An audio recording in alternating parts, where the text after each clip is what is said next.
सबसे पहले आप सभी को मेरा प्यार भरा नमस्कार। जैसा कि आप लोगों को पता ही है, मेरा नाम है सुमन और मैं हूँ आपकी टीचर और आपकी करियर सलाहकार। प्यारे बच्चों, आज का वीडियो होने वाला है उन बच्चों के लिए जिन्होंने CUT UG में रजिस्ट्रेशन करवाना है और अब काउंसलिंग के लिए पूछ रहे हैं कि मैम काउंसलिंग में क्या डॉक्यूमेंट हमें लेके जाना है।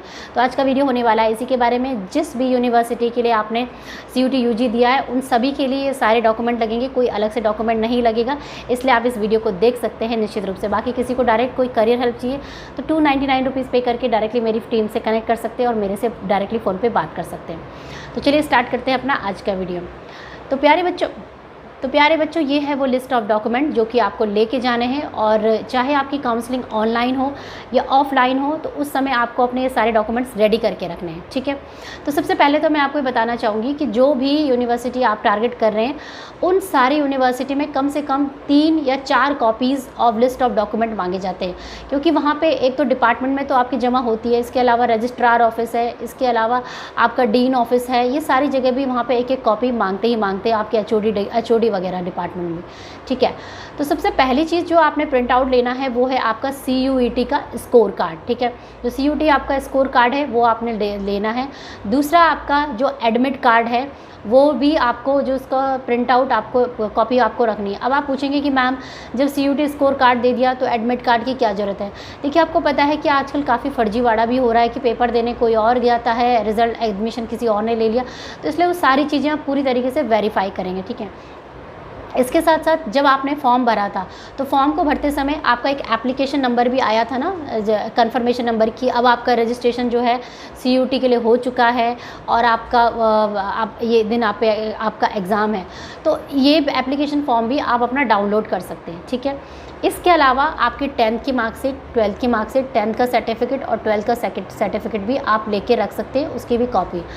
इसके अतिरिक्त देखिए, आइडेंटिटी प्रूफ की अगर मैं बात करूं तो उसमें मेनली आधार कार्ड ही मांगा जाता है। अगर आधार कार्ड नहीं भी है तो आप अपना पैन कार्ड, ड्राइविंग लाइसेंस या पासपोर्ट इत्यादि रख सकते हैं, ठीक है। नेक्स्ट बात करते हैं कि भाई जिन बच्चों ने रिजर्वेशन के बेसिस पे अगर अपना एडमिशन लिया, जैसे SC ST कैटेगरी इत्यादि, तो देखिए या EWS, तो उन सब के लिए वो यही बोलते हैं कि आपने जिस कैटेगरी में ये एडमिशन लिया है उसका सर्टिफिकेट आपके पास होना चाहिए, और वो जो सर्टिफिकेट है वो सेंट्रल गवर्नमेंट से अप्रूव होना चाहिए, ठीक है। तो ये आपने अपने पास रेडी करना है।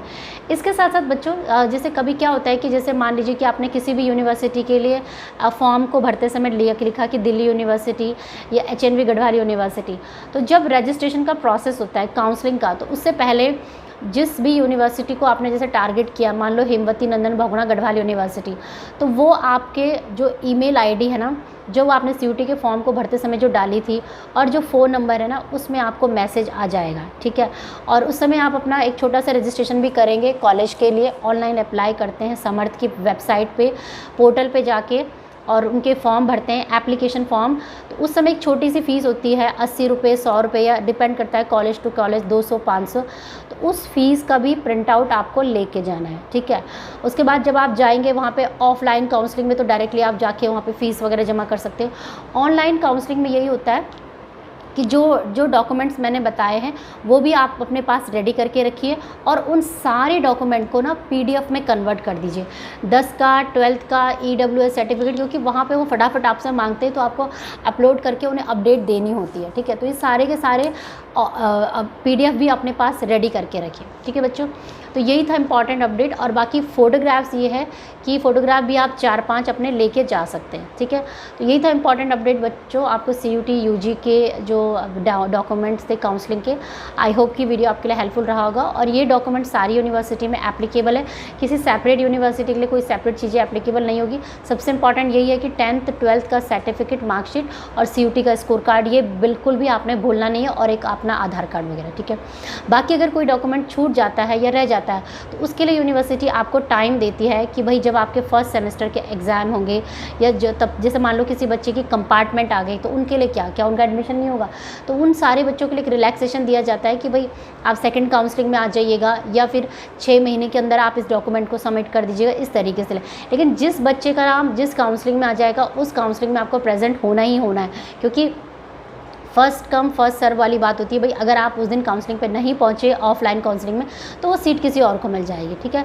तो यही था बच्चों इंपॉर्टेंट अपडेट आपके CUT UG काउंसलिंग के डॉक्यूमेंट्स को लेके। आई होप कि वीडियो आपके लिए हेल्पफुल रहा होगा। बाकी शिक्षा जगत की तमाम खबरों के लिए और CUT की अपडेट के लिए और उत्तराखंड की समस्त यूनिवर्सिटी के लिए आप मेरे चैनल को सब्सक्राइब करके जा सकते हैं। तो बस बच्चों, वीडियो देखने के लिए बहुत बहुत धन्यवाद। मिलेंगे मेरे कुछ नए अच्छे इंटरेस्टिंग वीडियो के साथ, तब तक के लिए जय हिंद, जय भारत। धन्यवाद। सत्यमेव जयते। धन्यवाद। जय हिंद।